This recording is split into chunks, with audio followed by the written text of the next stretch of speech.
to Gisborne, my hometown. This is not going to be an in-depth look at the domestic life of the McCormick family, you'll be pleased to hear. Fascinating though it is, isn't it, darling? Now, some people were a little bit put out about the bad publicity that had been given to the town, and they decided to come up with a showcase of visual and musical arts to take to Auckland. Now, some of the people you see in this documentary will be people involved in the preparation for that show, while others will simply be people that I want you to meet.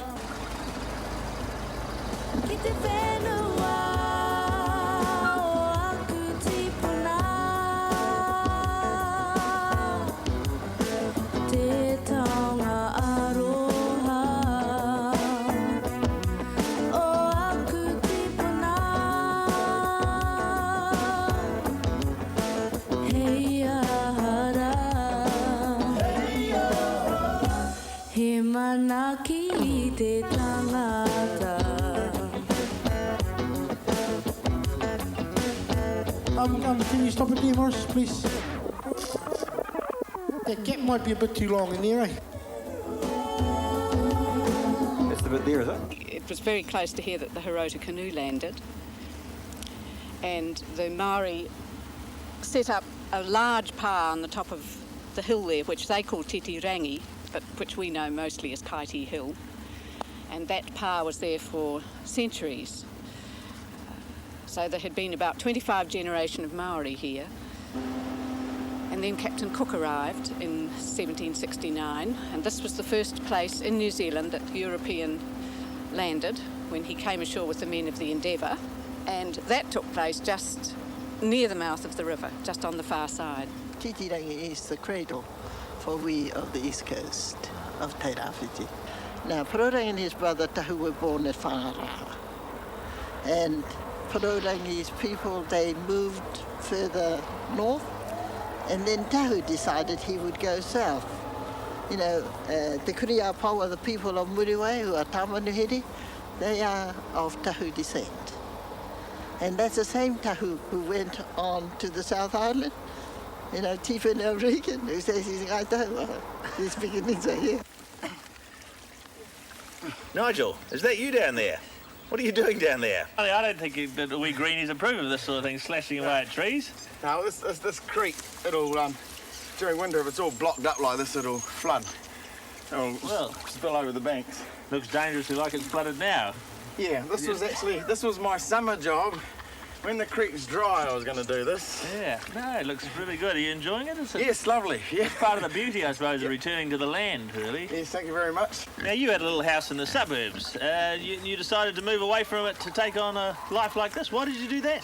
Something that I felt I could do was to actually put trees back on hills. I mean, it's a beautiful valley down here, but if you can look around, you'll see that a lot of the hills are just falling away, basically. There's nothing holding them together, and so it's one of the things we're going to try and do is to, especially the top parts, to plant them all out in trees and whatnot. Last autumn we planted out that hill up there with olives. There's about 50 olive trees up there.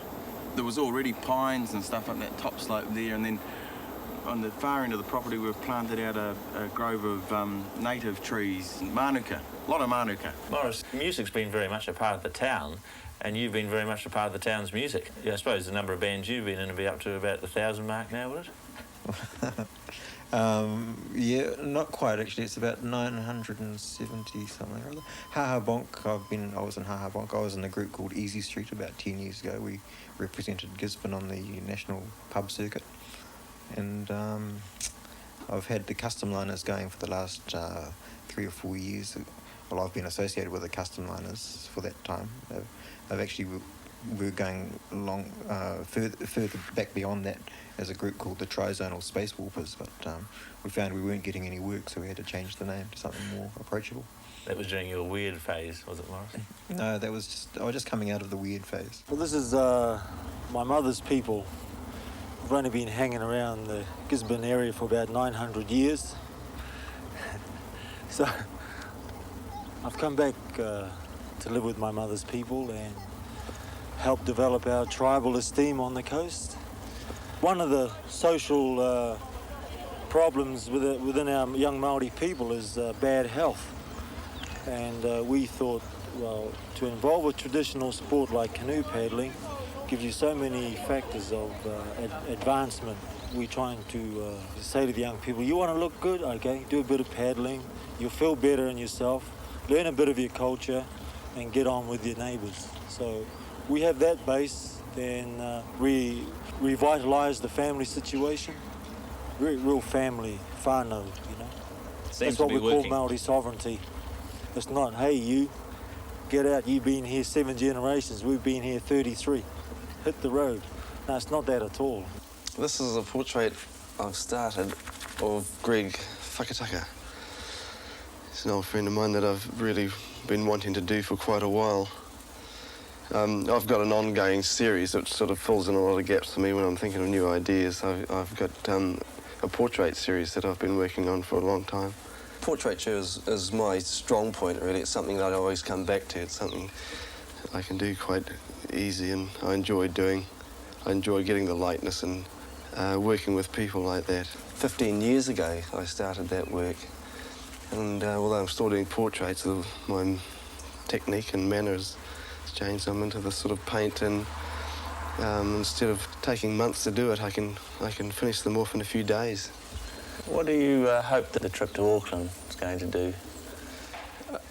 It's going to do a hell of a lot and bring in the arts community together, and it's going to do a lot for the town as well. It's a great move. I think we're on to a winner.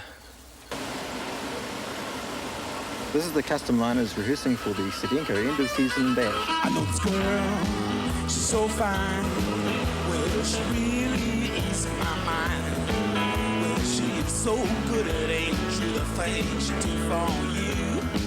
Oh yeah, 'cause there's nobody in this world will make me glad like this little girl did. Well, let me tell you, she's so sweet. It's like honey that's good to eat.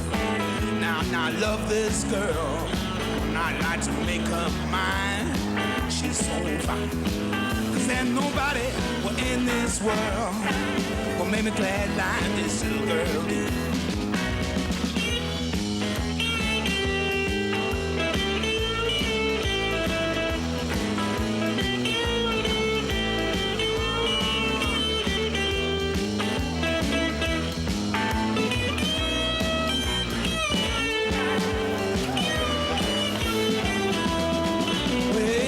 Every time I think of her, you know my love, she comes tumbling down. But I can't believe my good luck, 'cause that's exactly what I found.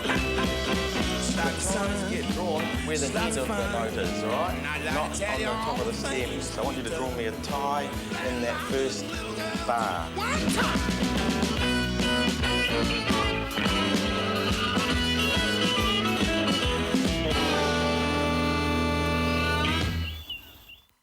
We've recently had a discussion with the Hoiti group with Wayne Nata, all right? He'll give an actual welcome speech from there, and then Hoiti will come out, and their whole performance... Planning this Auckland concert is not all beer and skiffle groups. It's become a matter of meeting after meeting after meeting.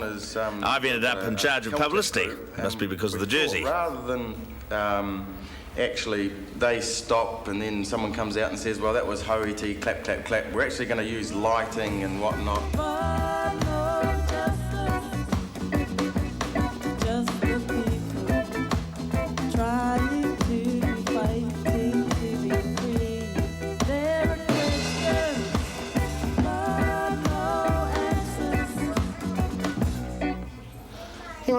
Why do you look like you're in pain? Because it's hard. Well, why didn't you take the note down? Like you're standing here going, you're supposed to look like you're enjoying the song. My stomach feels tight or something. Yeah, because you're nervous. Relax. Relax. Sounds good. Come on, come on. Check.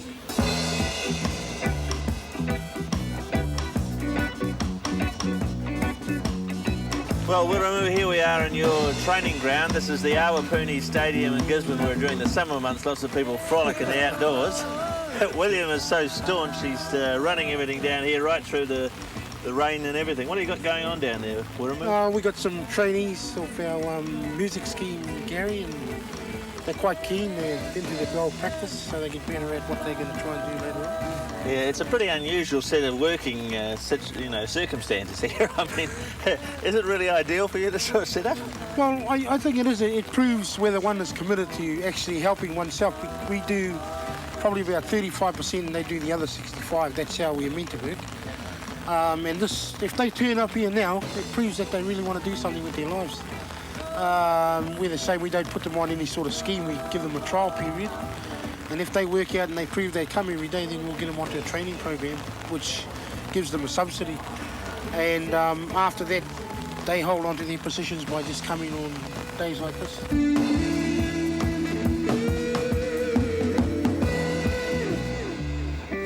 Just because I'll just show you that little piece. Monica, you want to show them this little piece?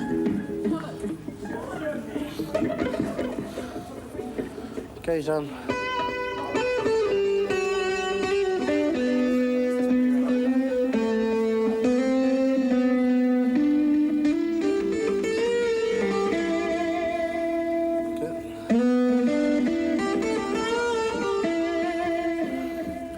You nearly got it there.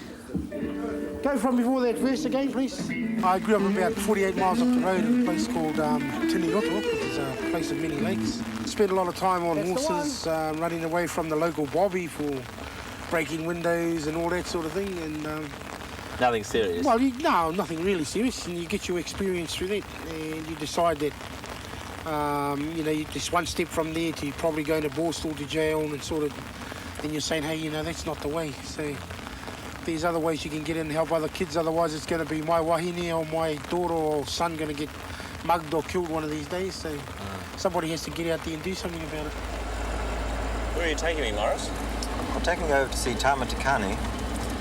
Tama came into the studio a few months ago with some songs and wanted to know what to do with them. Now, the interesting thing about Tama is that he actually has cerebral palsy.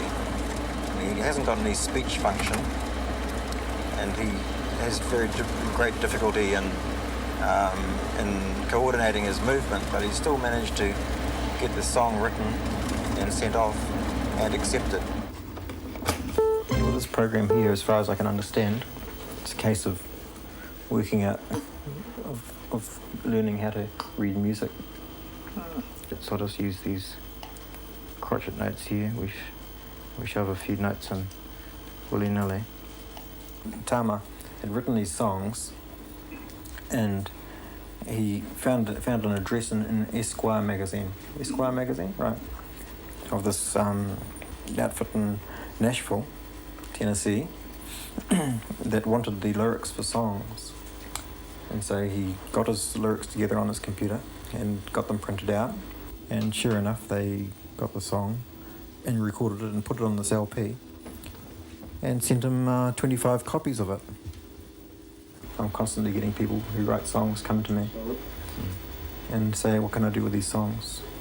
And it sort of puts me in a pretty difficult situation because, everybody's in the same boat here in Gisborne, like trying to get their material heard by the rest of the world. And Tama's no different from anybody else in that respect, but he's at least had the initiative to go ahead and get it out into the world by whatever means he found. Tama, why do you write songs?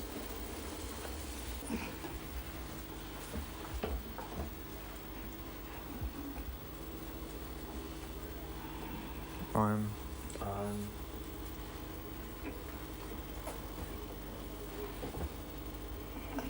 very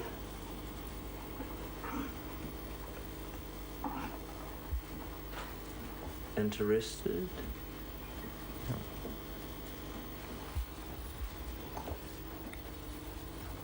And love music. And love music. Yeah, I can see that. And I'm delighted you had that song published. I'm looking forward to hearing that in due course. I'm going to hear it right now. I could push the button for you. Would you mind? Great. I have to rewind it a little bit. But, right.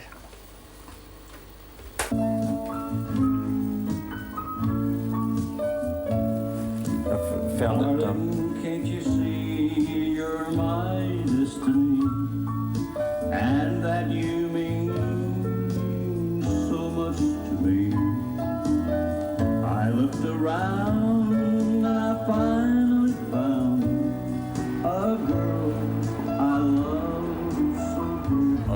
on patrol with the boss of the Gisborne Police, Superintendent Rana Waitai, and a detective. They're going to give me the rundown here, Hemi and Rana, I hope, on the law and order geography of the town. What's it like policing a town like Gisborne? This is a real pleasure to police a place like this. I came out of Wellington. I had about 300 staff down here. I've only got half the number up here, and a higher rank. That's the odd bit about it. It's a lovely place to police because there's much of the village quality about it. You know, the families around here have been here for a number of generations, and everyone knows everyone. And although it's a city of 30,000, really it's got much of the village quality. And up here, you know, as the chief of police, you tend to be a bit like the king. And it's do you like that? Yeah, it was culture shock being treated the way I get treated. And yeah, I actually do enjoy it. Yes. Oh, here we look. The Albion come up here. There's another of Pete Gardner's establishment. So here you've got a sort of a resident group there, occupying one of the rooms. Yeah, Pete, commonly known as the Fat Boy. Pete is one of our really beloved licensees, and he's taken it upon himself, motivated purely by altruism, I understand, to provide the premises for the Mungal mob to do their drinking in.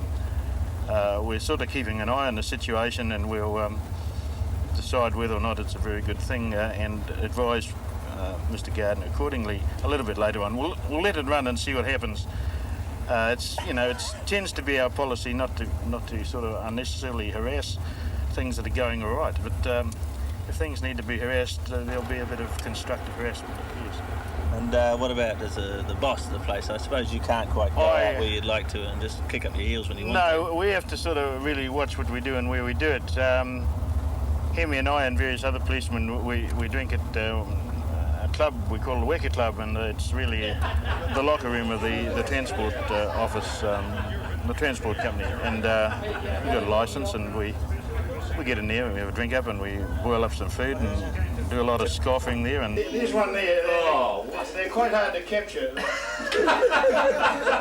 Just as well. There's a delicate patina on there. It's, what is it? They come from inside a sheep.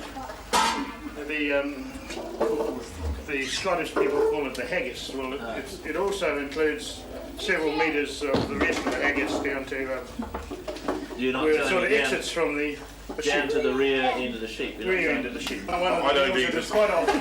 I don't need it. I didn't make it to the Lord, yeah. I said I'll make it to the Lord. Now, Pete, yours is a real rags to riches story, let's face it now. And you were once a tour guide on a bus, and now you own half the town. I believe the thing in calling it Petersville. Does the sort of responsibility weigh heavily upon you? Well, what you neglect to say, of course, is that my relationship with my bankers is far closer than most people would feel comfortable as well. So, no, we're enjoying Gisborne.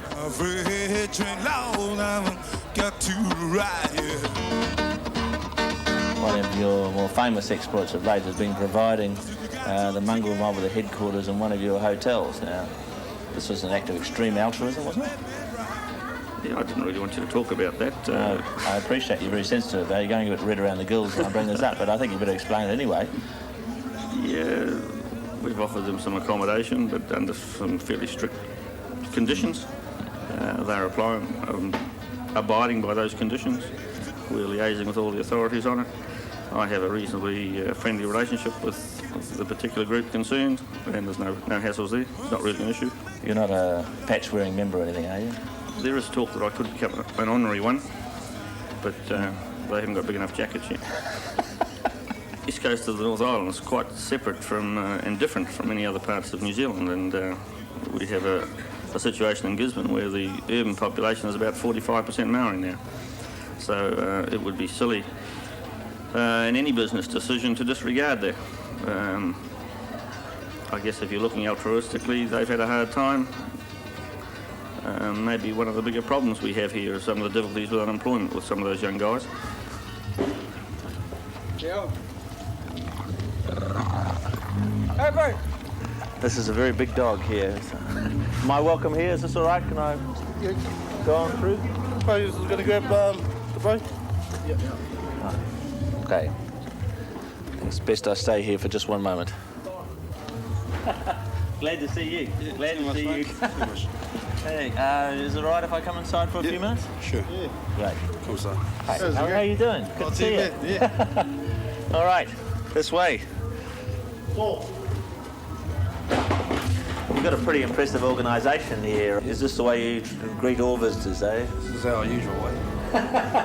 You got to be careful. You don't want the place gate crashed by the sort of disco dancing type people, I imagine. Well, no, anyone can come here. Yeah, is that right? Hospitality's open. The people who shouldn't be here know who they are. Yeah, right. Well, you've got a pretty good clubhouse here. You know, we're in the bottom of a hotel, the oldest hotel in Gisborne. And you managed to take over what appears to be the whole bottom floor. I don't know whether that's true or not. Yeah, well, it is true. We have a lease on the place for 8 years. And you've chosen what is, you know, for a small town where you stand out in a crowd, a fairly conspicuous position. You don't mind that too much? Well, we don't really feel it. We, you know, we feel as if this is our town. We live here, you know, just like anyone else. So most of the mob come from this area? We do area? know that it makes us be different from everyone else, the way we dress. But, you know, you could say we're intimidated. We're in a room full of people with suits and ties on. How we look at it is that we promote Gisborne in big letters, you know, Mungo Mob Gisborne. You know, identity. I mean, the mayor doesn't even do that. He's the mayor of Gisborne. He doesn't have nothing big Gisborne on him. Admittedly, you know, like that, we can't say we've had a good history. But history tells me that a lot of nations, and like the Maoris and the years ago and like that, you know, they murdered, they raped Maoris and like that. It's sort of been forgotten about, and they today enjoy an honourable reputation. We'd like to think that in time go by and like that those things have passed and we can get on and be a full part of the community as well.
Well, I hear there's a big job going on. It's about the biggest job in town from what I hear.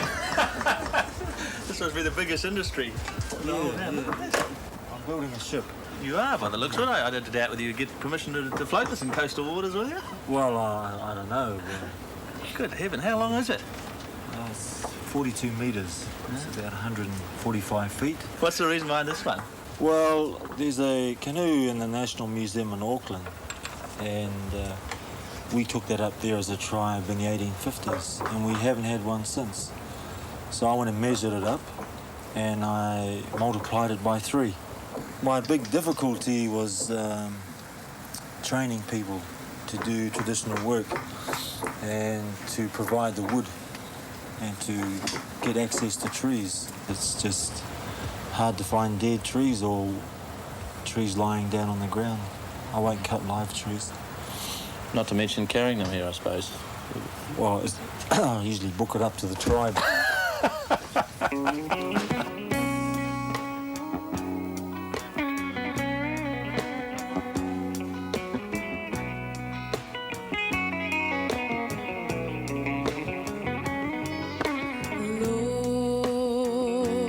Help me walk another mile, just one more mile. I know I just can't make it.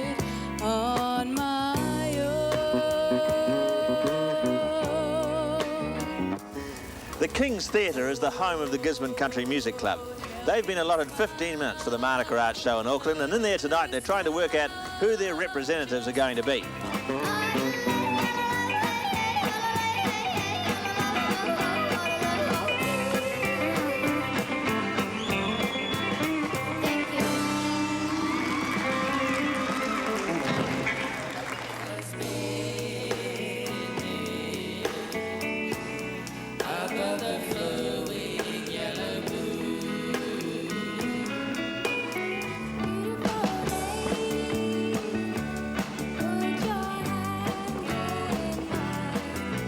What goes on here? How do you organise all this? Well, what virtually happens is they come in, they put their names on the board, and we have a compere who calls them up one by one, and they present their song and what they're going to sing, and that's how they do it. A lot of people line up. Oh yes, you've got to be in here early, otherwise you miss out altogether. You know, sometimes I don't even get a chance to sing. That's outrageous. You're the boss. I mean. With a humble heart on bended knees, begging you please, help me.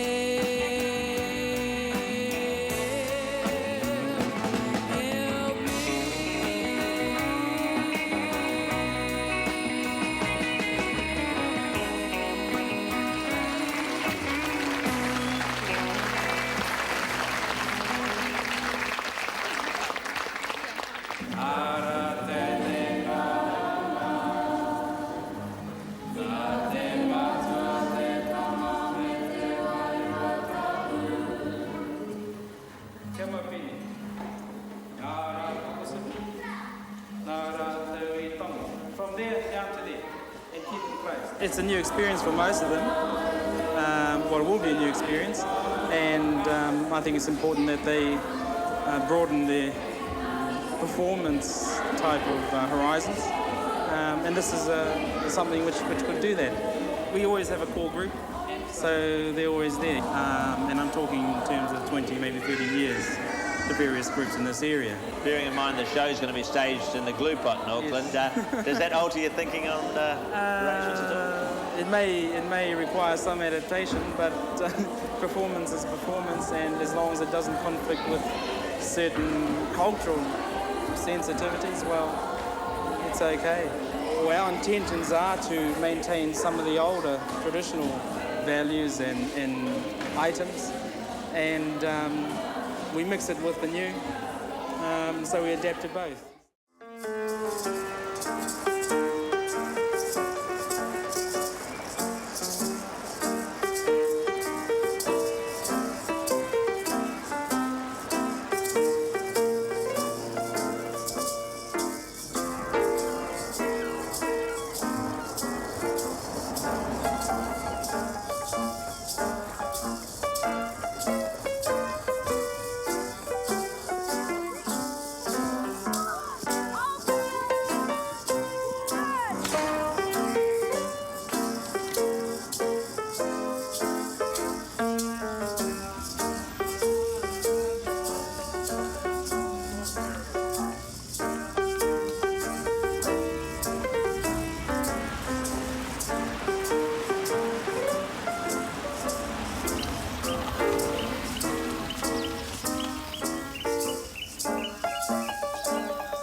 Douglas Cook, the founder of Eastwood Hill, planted all this in his own time. Part of it was that when he went overseas, the First World War, he saw so much destruction over in the Northern Hemisphere that he feared that a lot of those plant genera would be lost with the acid rain, for example, and that type of thing. So he came back and he was determined to try and replicate a lot of the exotic trees that he saw through Europe and during that period. But he had a distinct desire to create something that was unique, and I think probably they and Gisborne's very lucky to be able to have such an arboretum in the area with such wonderful genera, and is now becoming worldwide known.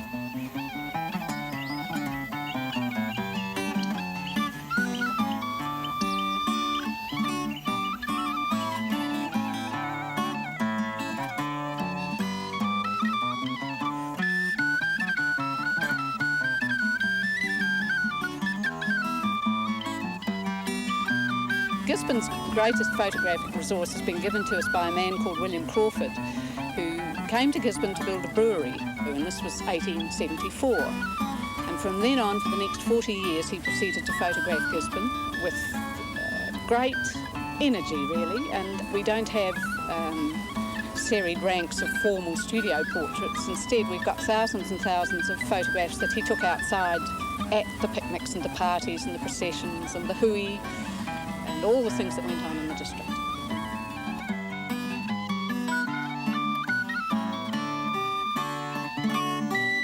This is the Matafero Presbyterian Church, but it started its life as a schoolroom built by the Anglican people here to be a centre for the district, because all around us here is where the majority of the early settlers lived, on small holdings of land in the days before Gisborne began to become anything like a township. It achieved its fame by being virtually the only building in the district that was left standing after Te Kooti came down from the hills in November 1868 and fell upon the settlers and the Maori people living in the area, and took his vengeance on some of those whom he felt had sent him off in exile to the Chatham Islands wrongfully. Certainly he was sent without a trial. And in about 24 hours, though mostly over one night, over 60 people were killed, including women and children, and all the buildings of any substance in the area, all the homes and so on, were burned. But this church was left.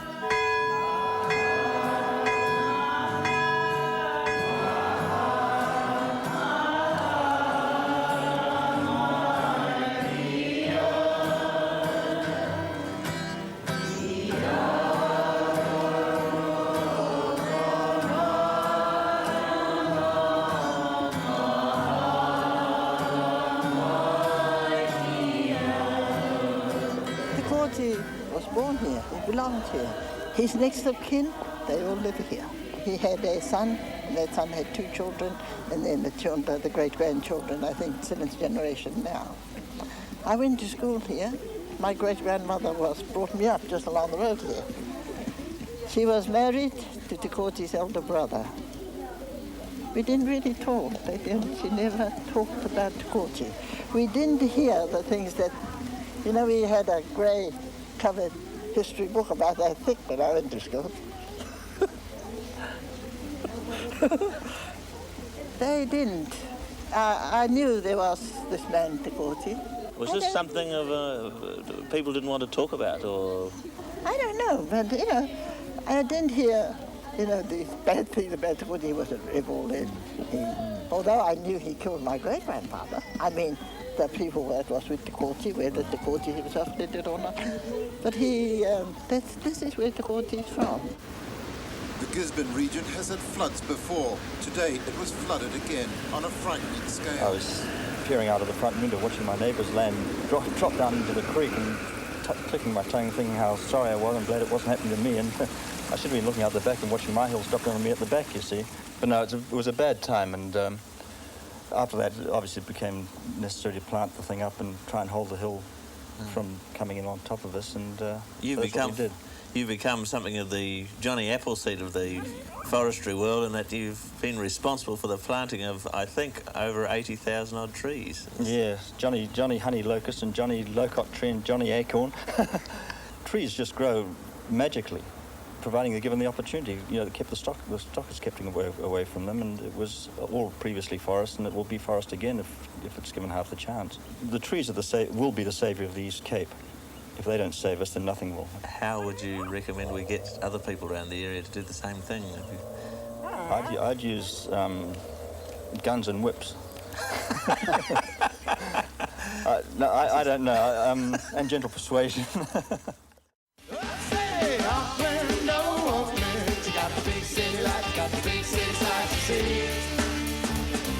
Auckland,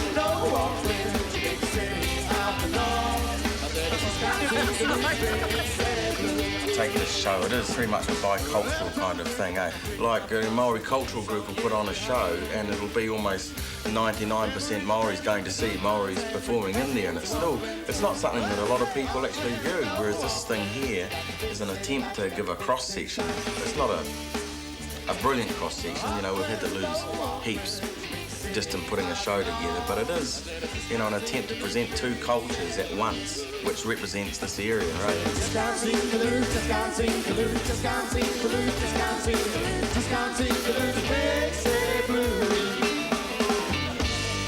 Well, that's a take. How's that? Still getting the clip between us. I find living around this area really interesting, you know, it is. It's a unique part of the world, and there's heaps to learn here, but at the same time, I think from a lot of Europeans' point of view, it's you know, it can be a real dicey one, and you start off, for a lot of people start off, everything Maori is great, you know, and good and wonderful, and they sort of wish they were Maoris kind of thing, you know, and it's a lot of, and they feel really sensitive and guilty about, you know, whatever's gone on in the past, and then sooner or later, you just have to stop and be yourself again, you know, a bit more aware perhaps, but, you know, that's a really positive thing about this area is the different cultures and the strength of it there.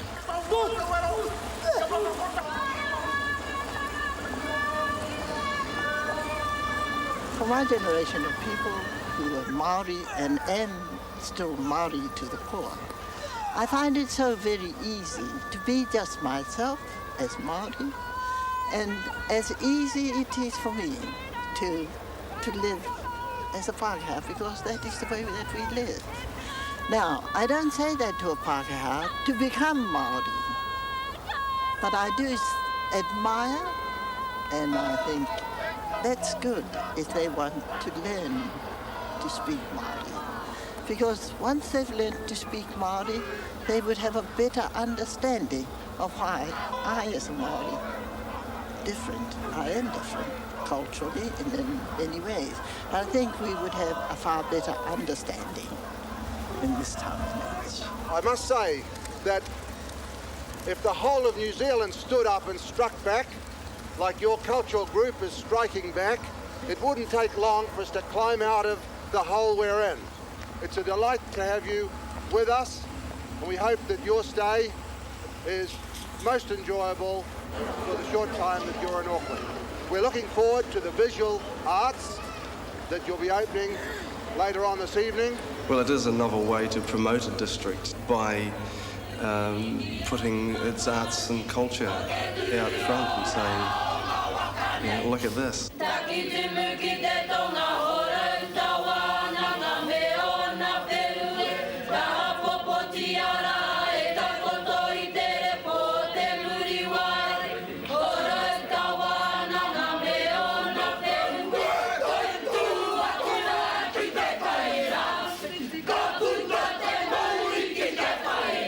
There's a good positive attitude in town right now, and just remember it's only 8.5 years till the year 2000, and there's some huge promotional activities being talked about the East Coast, Hikurangi, the dawning of a whole new decade, a whole new century. We may not have croissant shops that are open on Sundays, but we know how to have fun. The streets of Gisborne are alive with the sound of music everywhere you go.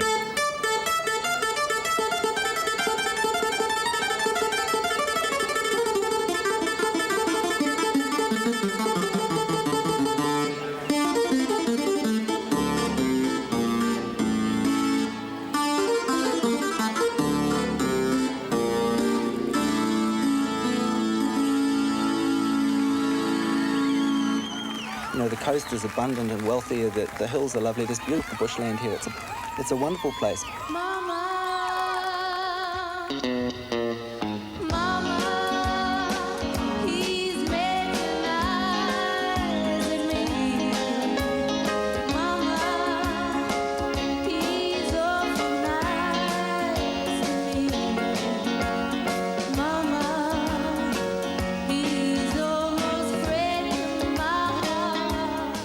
The East Cape's a bit like a big old scarred bull. You want to help it. But every time you get anywhere near it, it belts you in something. Either butts you or kicks you or rolls on you or something. You know, it's either a storm or a flood or drought. It's one of the charms of doing these on the East Coast, on the East Cape here, is the fact that you're living on dynamite. It's an absolutely glorious part of the country, but it's hard and vicious as well, and you turn your back on it and it'll hit you on the neck.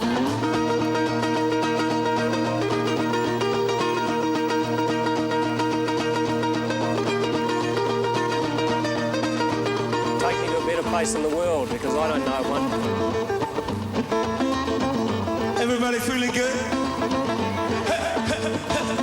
I said, everybody feeling good? How do I describe Gisborne people? Friendly, gregarious. They're not going to lie down and die just because we've had a bit of a setback. I believe that Gisborne is really fighting back.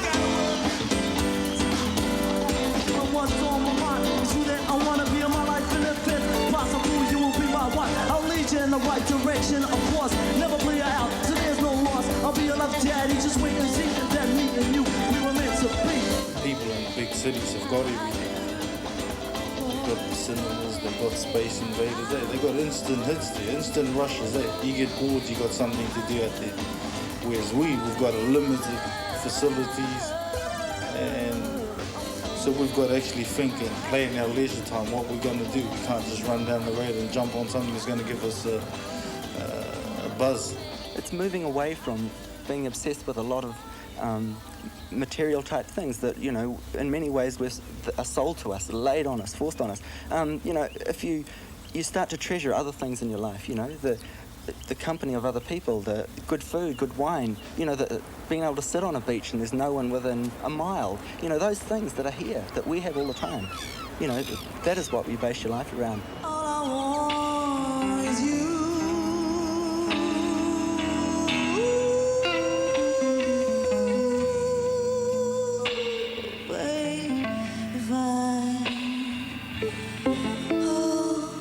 If I had what it took to keep you here,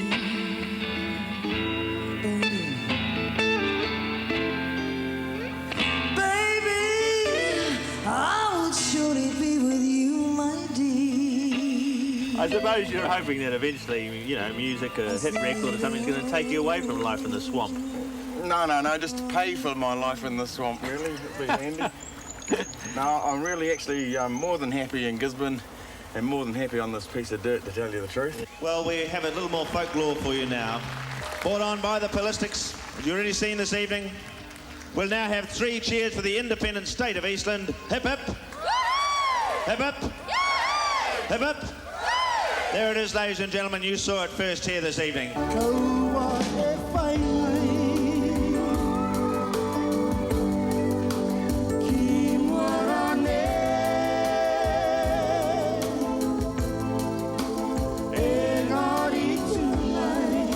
Gisborne will make it. You can't kill a cockroach. No,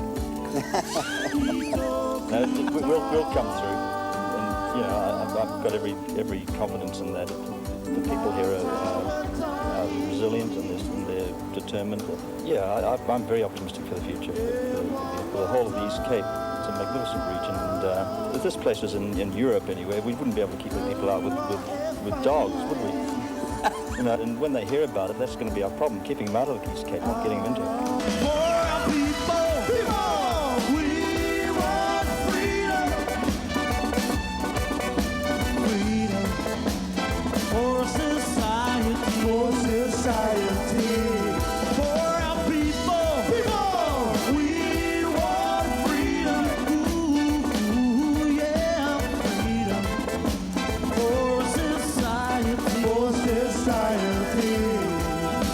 If you're part of the community, you're part of the community, and you get stuck in and do it.